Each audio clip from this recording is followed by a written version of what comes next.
దేవా యేసుక్రీస్తు ప్రభువా మా రక్షక, ఈ రాత్రి మీరు మాతో మాట్లాడబోచుండగా వినగల చెవి, గ్రహించగల మనస్సు, అనుసరించి నడుచుకొనగలిగిన జీవితం మాలో ప్రతి ఒక్కరికి మీరు అనుగ్రహించమని, సార్దీసు సంఘముతో మీరు ఏమేమి మాటలు మాట్లాడి ఉన్నారో ఆ మాటలు మేము గ్రహించి మా జీవితాలను సరిచేసుకుని నీకే సాక్షిగా జీవించు కృపను అనుగ్రహించమని ప్రభువును ప్రియరక్షకుడైన యేసు నామమున ఈ వాక్యోపదేశం ప్రారంభిస్తున్నాము తండ్రి.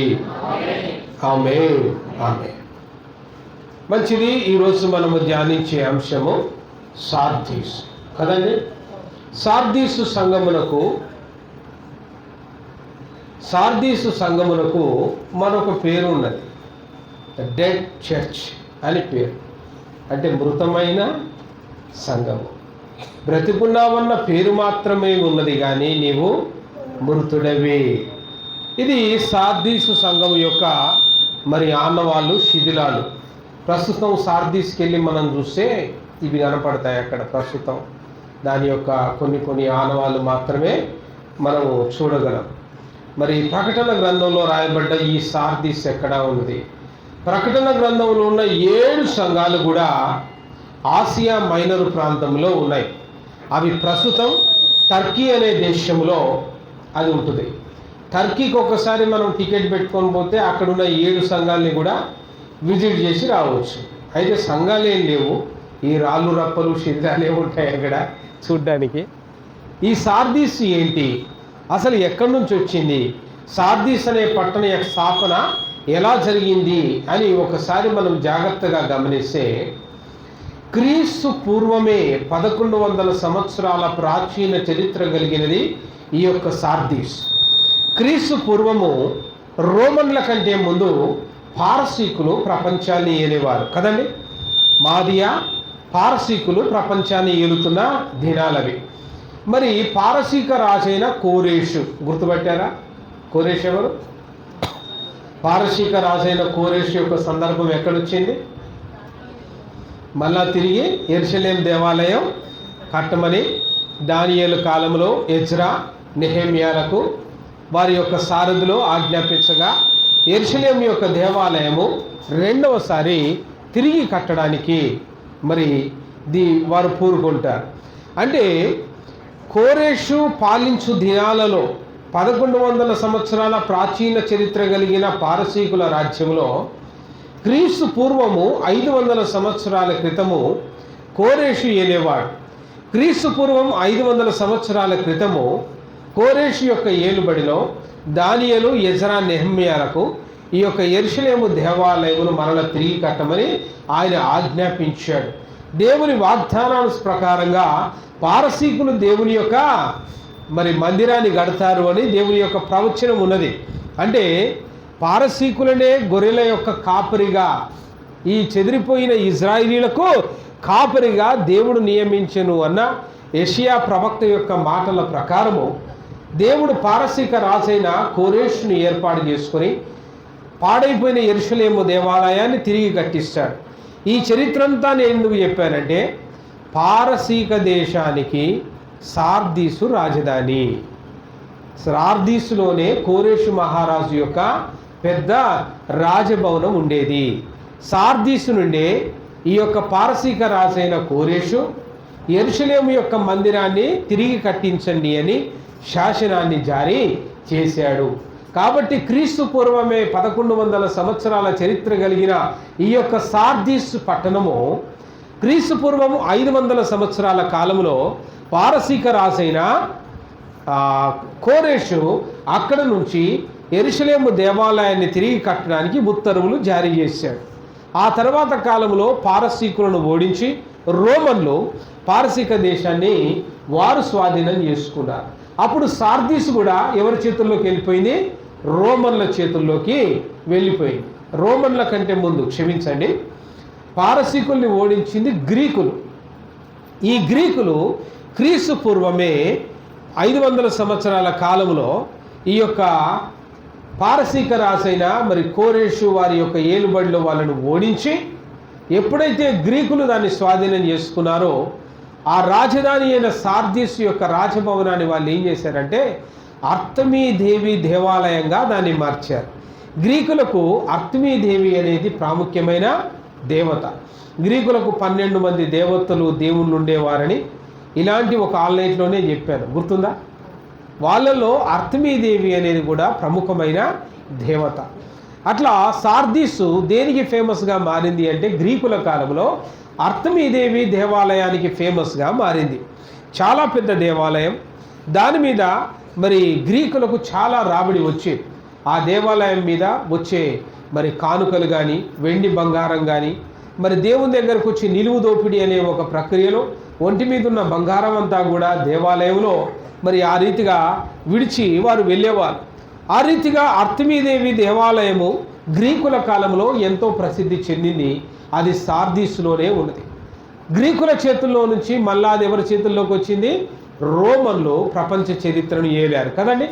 యేసు ప్రభు కాలంకి వచ్చేలోగా ఎవరు ప్రపంచ రాజులు చక్రవర్తులు ఎవరు ఉన్నారు?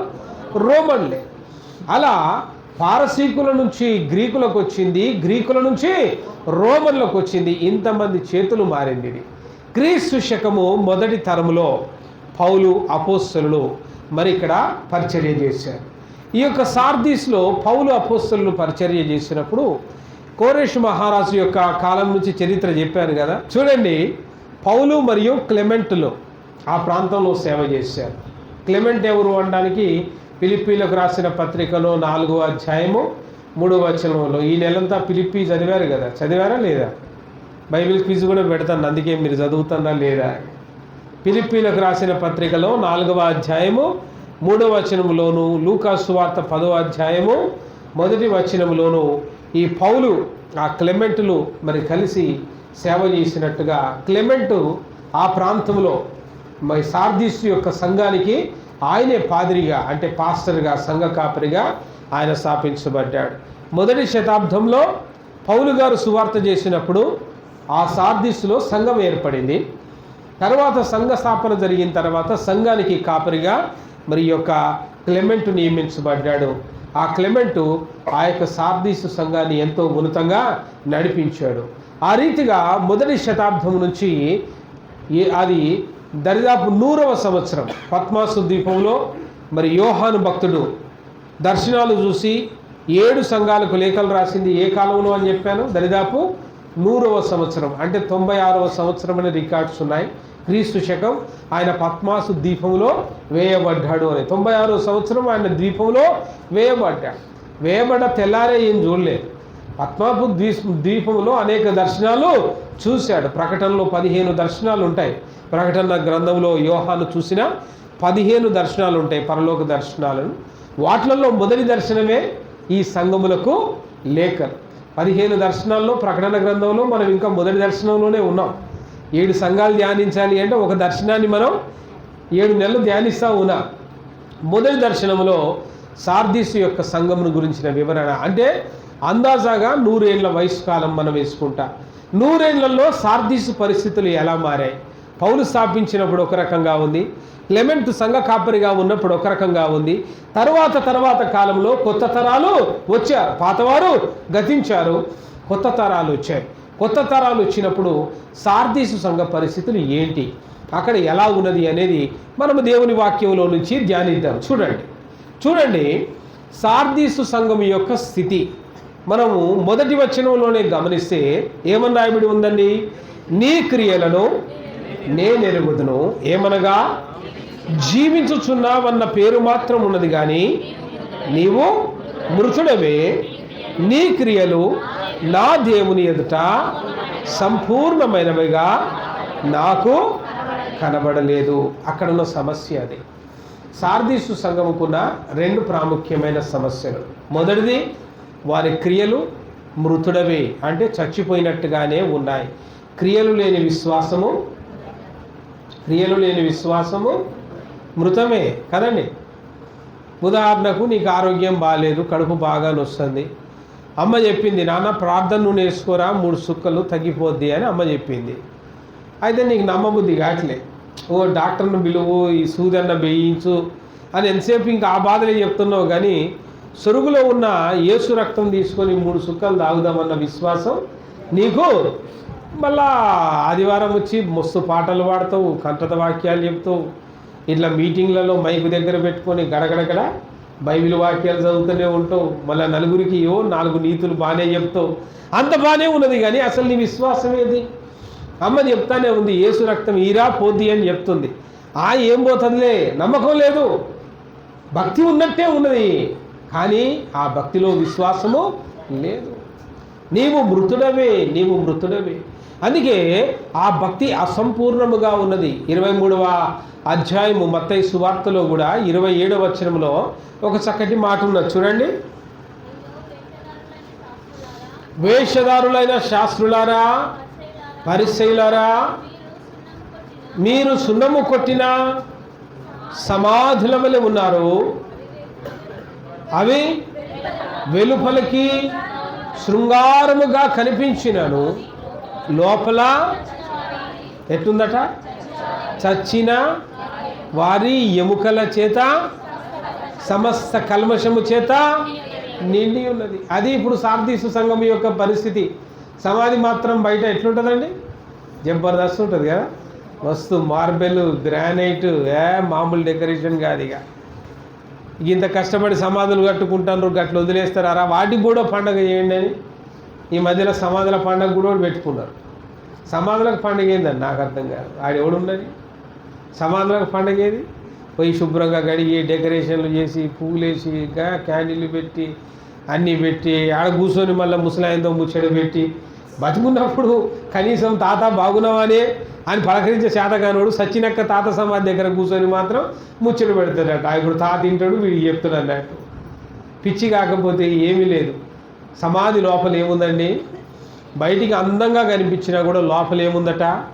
ఎముకలు, మృతదేహాలు, సమస్త విధమైన కల్మషము. అలాగే సార్దీసు సంఘ విశ్వాసుల పరిస్థితి ఎట్లుందట? బయటికి మాత్రం చాలా భక్తి గల వారి వారు కనిపిస్తున్నారట, చాలా గొప్పగా కనిపిస్తున్నారట, కానీ వారి యొక్క విశ్వాస జీవితం మాత్రం చచ్చిన వారి విశ్వాస జీవితంలాగా ఉంది. ఈ రోజుల్లో ఒక్కొక్కసారి కొన్ని ప్రాంతాల్లో సేవ చూస్తుంటే కూడా నాకు కూడా చాలా బాధ అనిపిస్తూ ఉంటుంది. మన శిలువ సహవాస సంఘ పరిస్థితులు కూడా ఒక్కొక్కసారి నన్ను బాధ పెట్టిన పరిస్థితులు నాకున్నాయి. 100 దినముల ఉపవాస ప్రార్థన కూడికలో 100 రోజులు నేను దేవునితో ఉపవాసం గడిపినప్పుడు ఎన్నో గొప్ప గొప్ప పరలోక దర్శనాలు చూశాను. కొన్ని కుటుంబాలను దేవుడు ప్రత్యేకంగా నాకు చూపించాడు. కొంతమంది జీవితాల్ని ప్రత్యేకంగా నాకు చూపించాడు. అరే, ఈ బ్రదర్ ఇంత మంచివాడు కదా అని నేను అనుకున్నానే. వీడి యొక్క వాస్తవ పరిస్థితి ఇదా? అయ్యా, ఈ కుటుంబం ఇంత మంచిదని నేను అనుకున్నానే. అయ్యో, వీళ్ళ వాస్తవ పరిస్థితి ఇదా? ఎంత దుఃఖకరమైన పరిస్థితులు, ఎంత బాధకరమైన పరిస్థితులు అంటే వారి గురించి ప్రార్థన చేస్తున్నారు. దేవుడు వారి జీవితాలు మార్చాలని ఆశపడుతున్నారు. పైకి చాలా భక్తి గల వారి వల్ల నటిస్తూ ఉన్నారు, నిజానికి భక్తి లేదు. చాలా ఘోరమైన పరిస్థితుల్లో ఉన్నారు. భయంకరమైన చీకటి. సడన్గా ఈ రాత్రి వాళ్ళు చనిపోతే మాత్రం ఖచ్చితంగా పాతాళ దూతలు సిద్ధంగా ఉన్నాయి. పరలోక దేవదూతలు రారు, పాతాళ దూతలు సిద్ధంగా ఉన్నాయి. అలాంటి జీవితాలను నేను చూశాను. దేవుడు ప్రత్యేకంగా దర్శనాలు ఇచ్చాడు. బాధపడి చెప్తూ ఉన్నాను, దయచేసి నటించబాకండి, యథార్థంగా ఉండండి. దేవుడు యథార్థవంతుల్ని ప్రేమించేవాడు. మన దేవుడు ఎవరండి? యథార్థవంతుల్ని ప్రేమించేవాడు. ఆయనకు యథార్థ హృదయాలు కావాలా అని ఆయన వెతుకుచున్నాడు. ఆకాశం నుండి నన్ను ఎవరైనా కనుగొంటారేమో, ఎవరైనా నన్ను చూస్తారేమో, ఎవరైనా నా గురించి ధ్యానిస్తారేమో అని దేవుడు పరలోకము నుంచి నరులను పరిశీలించుచుండేను. ఆయనకు సాక్షులుగా మనం ఉండాలి ప్రియులారా. భక్తి అంటే, జీవితం అంటే పండగలు పబ్బాలు కాదు. లోక క్రైస్తవులాగా దయచేసి మీరు మారకండి. లోక క్రైస్తవులుగా మారితే సార్దీసు చచ్చిన సంఘములాగా ఉన్నది. It is a dead church. మృతమైన సంఘము. బ్రతికున్నావన్న పేరు మాత్రమే ఉన్నది, కానీ నీవు మృతుడవే. ప్రార్థన కూడికలు అంటే ఏమనుకుంటున్నారంటే ఇంట్లో జరిగే ఫంక్షన్లే ప్రార్థన కూడికలు అనుకుంటున్నారు. పెద్ద మనిషి అయింది, ఓ ఫంక్షన్ పెట్టావు, చాలా ప్రేయర్ మీటింగ్ పెట్టినా, పెద్ద ప్రేయర్ మీటింగ్ పెట్టినా అనుకుంటున్నావు. పెళ్లి చేసావు, అర్థమైందండి? పెద్ద ప్రేయర్ మీటింగ్ పెట్టినా అనుకుంటున్నావు, మ్యారేజ్ డే చేసుకున్నావు, పెద్ద ప్రేయర్ మీటింగ్ పెట్టినా అనుకుంటున్నావు, బర్త్డే చేసుకున్నావు, పెద్ద ప్రేయర్ మీటింగ్ పెట్టినా అనుకుంటున్నావు. అవన్నీ ఫంక్షన్లు అండి. అసలు ప్రేయర్ మీటింగ్ ఎట్లయితే చెప్పండి, మీరు చెప్పండి. ప్రేయర్ మీటింగ్ అయితే birthday is not a function, marriage is not a function. పెద్ద మనిషి అయింది ఫంక్షన్ కాదా? అవునా కదండి? ప్రార్థన కూడికి ఎట్లయితే అనుకుంటున్నారు? అవి ప్రార్థన కూడికిలా అన్యులు చేయట్లేదు అవి. మరి వాళ్ళకు నీకు తేడా ఏమొచ్చింది? ఇవి చేయకూడదని కాదు, మళ్ళీ నన్ను తప్పర్థం చేసుకోకూడదు. మీరు అన్నయ్య బర్త్డేలు చేస్తే గద్దిస్తున్నాడు అని అనుకోకూడదు. నేను గద్దించట్లే, నేనే చెప్తున్నా కృతజ్ఞత కూడికలు పెట్టాలి. మీరు బర్త్డేలు చేయాలి, మ్యారేజ్ డేలు చేయాలి, చావు దినాలు చేయాలి, మెమోరియల్ సర్వీసులు చేయాలి. ఇవన్నీ కృతజ్ఞత కూడికలు చేయాలి. ఇవన్నీ ద్వారా మనం సువార్త అందించాలి. బట్ అది సేవ కాదు అంటున్నా. అవి ఫంక్షన్స్ అంటున్నా, వాటిని పార్టీస్ అంటున్నా. అంటే అన్యులు చేస్తున్నాము, క్రైస్తవులు చేస్తున్నాం. అన్యులు పూజారిని పిలుచుకొని చేస్తున్నారు, క్రైస్తవులు పాస్టర్ని పిలుచుకొని చేస్తున్నారు. అంతే డిఫరెన్స్, అంతే. అది సేవగా. మరి సేవ అంటే ఏంటి? నశించిన దానిని వెదకి రక్షించుటకే ప్రభు అయిన యేసయ్య ఈ లోకానికి వచ్చాడు. దానికోసం ఆయన ప్రాణం ఇచ్చాడు.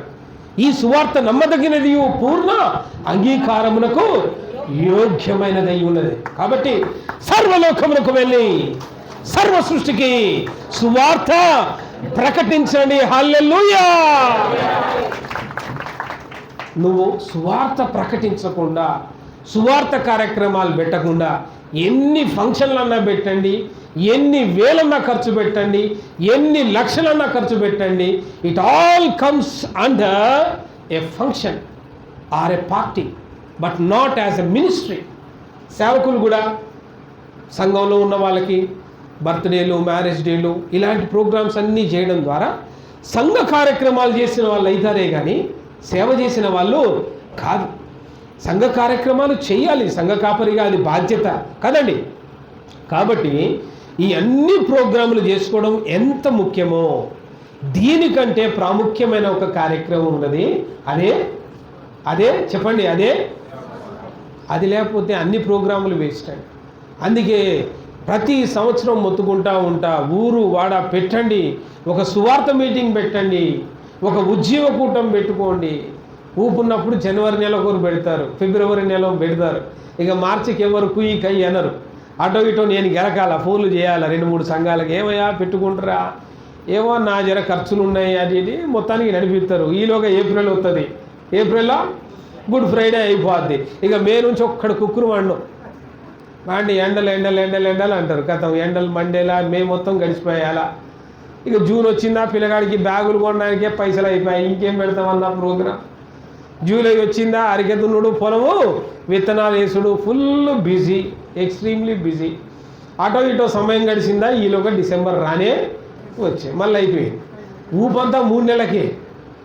ఇక 3 నెలలు దాటిందంటే ఏ ఊపు లేదు.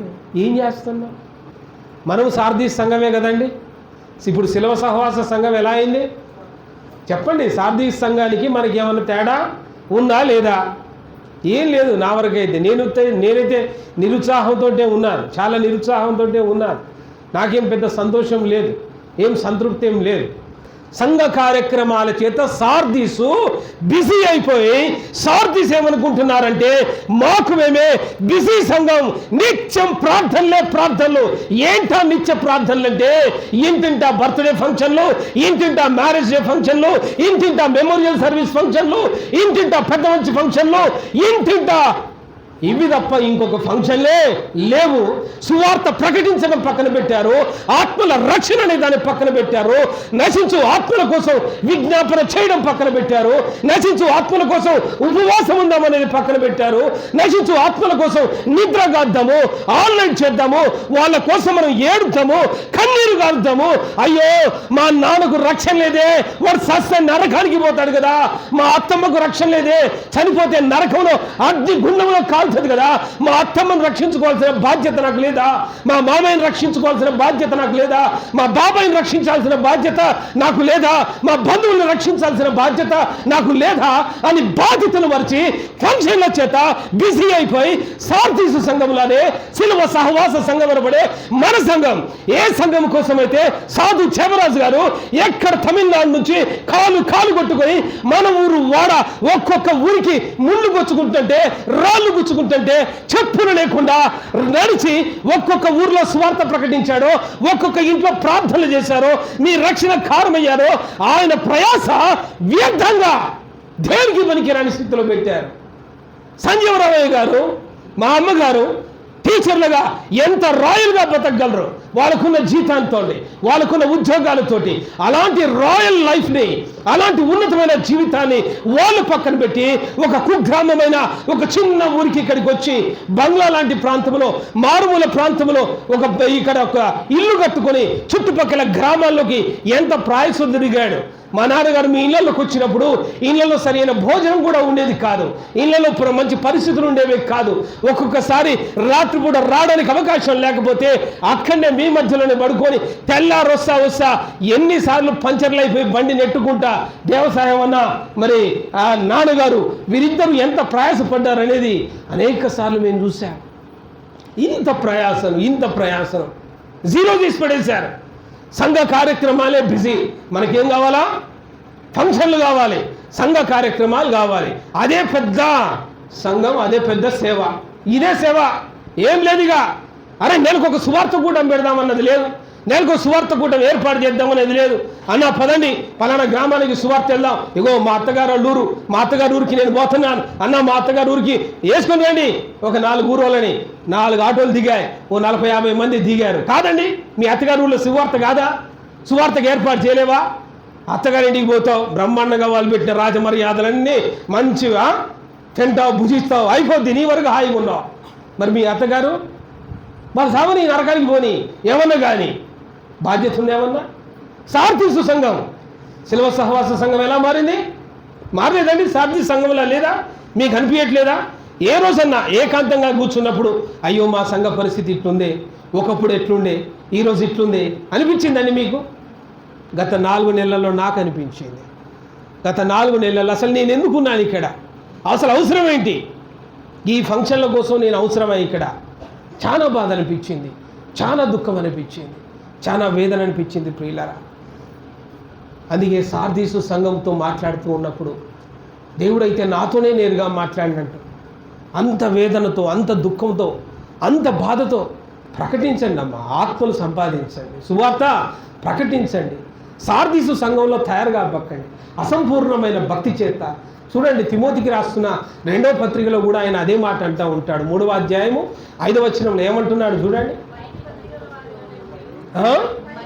పైకి భక్తి గల వారి వలె ఉండి దాని శక్తిని ఆశ్రయించని వారు. ఇప్పుడు ఎవరండి ఇది? ఈ బ్యాచ్ ఏమన్నా తగులుతుందా? ఇది నాకే అని నువ్వేమని చెప్పుకోవాలి, ఈలోగా కునికేస్తాను ఒక రౌండ్. నేను గొంతు చించుకొని అరుపుతున్నా కూడా కునికేసే బ్యాచ్లు కొందరు ఉంటారు. అనుకోవా ఎంతసేపు, ఇంకో అరగంట అయితే అయిపోతుంది. మా తెలుసు నువ్వు గంట ఎక్కువ నిలబడలేవు, గంట అయిందంటే ఇంజన్ డౌన్ అయింది, మా తెలియదా పెద్ద. ఆ తర్వాత ఏముంది, మళ్ళీ టీ బ్రేకే అయిపోయా, మళ్ళీ వచ్చేయ ఇంకో నెల దాకా రిలాక్సేషన్. ఇక ఆ తర్వాత ఏం లేదు, తగలాల వాక్యం తగలాల. నాకు ఎవరి మీద ఏం పర్సనల్ గ్రెడ్జి లేదు, మీ మీద వ్యక్తిగతంగా నాకేం కక్ష అండి. నువ్వేమన్నా నాకు అప్పించినావా, నేను నీకేమన్నా అప్పించినా? లేకపోతే ఇంకా మన ఇద్దరు ఏమన్నా చుట్టాలమా, బంధువులమా, రక్త సంబంధికులమా, పంచాయతీలు రావడానికి? ఏముంటుందండి, ఏముండదు. నేను నడిపించే ఒక నాయకుడిని, మీరు నడిచేవారు, అంతే కదా. సరి అయిన మార్గంలో నడవాలన్నది నా కోరిక. ఎవరి ప్రయాసం వ్యర్థం కాకూడదు. సాధుగారైనా, నాన్నగారైనా, నేనైనా ఇంత ప్రయాసపడుతున్నాం కదా, ఎందుకు ప్రయాస వ్యర్థం చేయాలి? ఈ బాధ తప్ప వేరే ఏ బాధ లేదండి. మీ బాధ ఏంటంటే చుట్టూ ఉన్న క్రైస్తవులు చూస్తున్నారు, అది నా బాధ. ఆ చర్చోళ్ళు అట్ట చేశారని చూస్తున్నారు, ఈ చర్చోళ్ళు ఇట్ట చేశారని చూస్తున్నారు, వాళ్ళను వీళ్ళను మాదిరి పెట్టుకుంటున్నారు. కానీ అరే మనల్ని ఇంత సువార్తలో నడిపించి ఒక క్రమమైన పద్ధతిలో నిలబెట్టిన మన గొప్ప దైవజనులను మీరు మాదిరి తీసుకోలేకపోతున్నారు అన్నదే నా వేదన. అంతకుమించి ఎవరిని ఒకవేళ నా మాటలు ఎవరినైనా గాయపరిస్తే, మరి నా మాటలు ఎవరినైనా ఇబ్బంది పెడితే దయచేసి నన్ను క్షమించండి. నాకు వ్యక్తిగతంగా ఎవరి మీద ఏ బాధతో లేక వేరే ఏ కక్షతో నేను మాట్లాడటం లేదు, కానీ వేదనతో మాట్లాడుతూ ఉన్నాను, దుఃఖంతో మాట్లాడుతూ ఉన్నాను. ఎందుకు ఆ భారం ఎందుకు రావట్లేదు మీకు అని? ఆత్మల భారం ఎందుకు రావట్లేదు? భక్తిలో విశ్వాసం ఎందుకు రావట్లేదు? అసంపూర్ణమైన భక్తి. సార్దీసు సంఘం యొక్క పరిస్థితి ఏంటంట, ఒకటేమో సచ్చిన వాళ్ళలాగా ఉన్నారట, వాళ్ళ విశ్వాసం ఎలా ఉందట, సచ్చినట్టే ఉందట. ప్రార్థన రాదు, సచ్చినోడు చేసినట్టే చేస్తారు. భారంతో చేయొచ్చు కదండి ప్రార్థన, ఉప్మాకు చేసినట్టే చేస్తాడు ప్రార్థన, అవ్వా బువ్వా ఆమెన్ అన్నట్టే. అయితే అండి దేవుని కార్యాలు అవుతాయా? కుటుంబంలో పరిస్థితులు మారట్లేదు, ఏం చేయాలా? భారంతో చేయరండి ప్రార్థన. ఏడవరా? దుఃఖం రావద్దా? వస్తుందా? కన్నీళ్ళు వస్తుందా? అసలు చెయ్యాలా? కన్నీళ్ళు గారవాలా? దుఃఖం రావాలా? హృదయానికి తగలాలా? అరే ఒకరికి ఆరోగ్యం ఏదైనా బాగాలేదు ఇంట్లో, అరే తగులుకొనురుకుడే, ఇంకా హాస్పిటల్ అంట, తగులుకొనురుకుడే. ప్రార్థన చేద్దాం, దేవుణ్ణి అడుగుదా. ఆయన పొందిన దెబ్బల చేత మనకు స్వస్థత కదా, గొప్ప దేవుడు కదా. అంత గొప్ప దేవుడు గొప్ప స్వస్థత మనకి ఇస్తుంటే మనకెందుకు భయం? కొద్ది గుండెకాడను వస్తే చాలు ఓ గడగడలాడిపోతూ ఉంటారు, చిన్న చిన్న వాటికి ఇబ్బంది పోతూ ఉంటారు. పైకి భక్తి గల వారి వలె ఉంటారట, కానీ ఏమనుంది? ఆ భక్తిని ఆశ్రయించరు. ఇది అండి సార్దీసు సంఘం యొక్క పరిస్థితి. అయితే సార్దీసు సంఘానికి దేవుడు కొన్ని హెచ్చరికలు జారీ చేస్తూ ఉన్నాడు. ఏం జారీ చేస్తూ ఉన్నాడు? 2వ వచనంలో, జాగరూకుడవు కమ్ము. వెంటనే జాగరూకుడు అంటే మెలకువగా ఉండు, బీ అలర్ట్, బీ కాషియస్. ఎప్పుడు వస్తావో తెలియదు కదండి. రేపని ఎల్లుండని వాయిదా వేయకు. నేడే రక్షణ దినము, ఇది అనుకూలమైన, చెప్పండి, నేడే ఇది అనుకూలమైన, అంతే. మెలకువగా ఉండు, అలర్ట్గా ఉండు. మనం ఎప్పుడు పోతాం మనం తెలవదండి. రోజు ఎన్ని యాక్సిడెంట్లు అవుతున్నాయి. కర్నూలు పోయే బస్సులో ఎవరికని తెలుసా అండి? హాయిగా నిద్రపోతున్నారు, ఏసీ బస్సు అని. బస్సుతో పాటు 22 మంది అగ్నికి ఆహుతయ్యారు. అవునా? అది ఇంకే ఊరండి? చేవెళ్ళ దగ్గర కదా. అనుకున్నారు ఎవడైనా? హాయిగా బస్సులో ఫోన్లు చేసుకున్నారు. ఎటోళ్ళడా వస్తున్నా, బస్సు ఎక్కి అయిపోయింది, ఇంకో అరగంటలో దిగుతా. కథం ఏమొచ్చింది? కంకర్ లారీ వచ్చింది, దిగొచ్చింది. చూశారు? అనుకున్నామండి. అంతెందుకండి, అయ్యగారిపల్లిలో మన మధుసూదన్ మన కళ్ళ ముందు తిరిగినవాడు, ఎంతసేపు మనతో పాటు అనేక సందర్భాల్లో ఆయన కలుసుకున్నవాడు. అనుకున్నాడా? రోజులాగానే బయటికి వెళ్ళాడు, మళ్ళీ ఇంటికి వచ్చాడా? కాబట్టి సంఘానికి ఇచ్చిన 2వ హెచ్చరిక ఏంటంటే, చావనైన వాటిని మనము బలపరచాలి. ఇంకా చచ్చిపోలే, కొన్ని చచ్చే స్థితిలో ఉన్నాయి, కొన్నేమో సంఘంలో చచ్చిపోయినాయి. బతికున్నామన్న పేరే ఉన్నాయి, కానీ మృతుడవే, వాక్యమే అన్నది కదా, నేను అనలే కదా. వాక్యంలో ఏమని? మృతుడవే అంటే ఆల్రెడీ చచ్చిపోయే ఉన్నాయి. కుర్చీలో ఆ మూలకు కూర్చొని నిద్రపోతూనే ఉంటాడు, చచ్చిపోయినట్టే. ఇక ఉన్నామన్న పేరే కానీ చచ్చిపోయా, మృతుడవే. అర్థమైందా?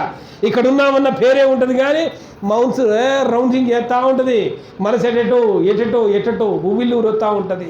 మృతుడవే. కానీ కొద్ది మంది గురించి మాత్రం అక్కడ ఉన్నది, చావనై ఉన్న వారిని బలపరచు.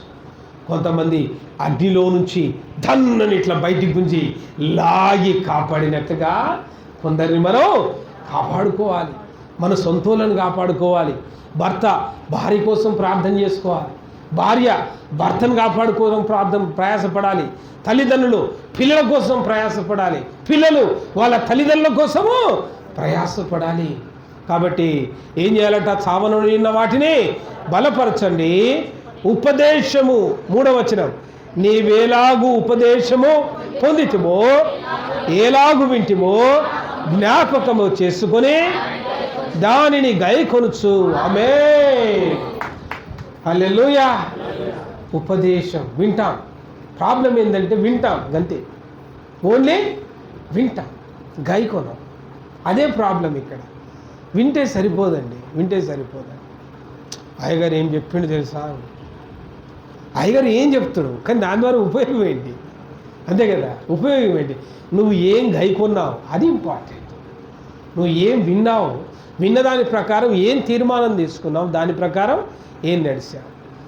ఉపదేశము గైకొనాలి, చివరిగా మారు మనసు పొందు.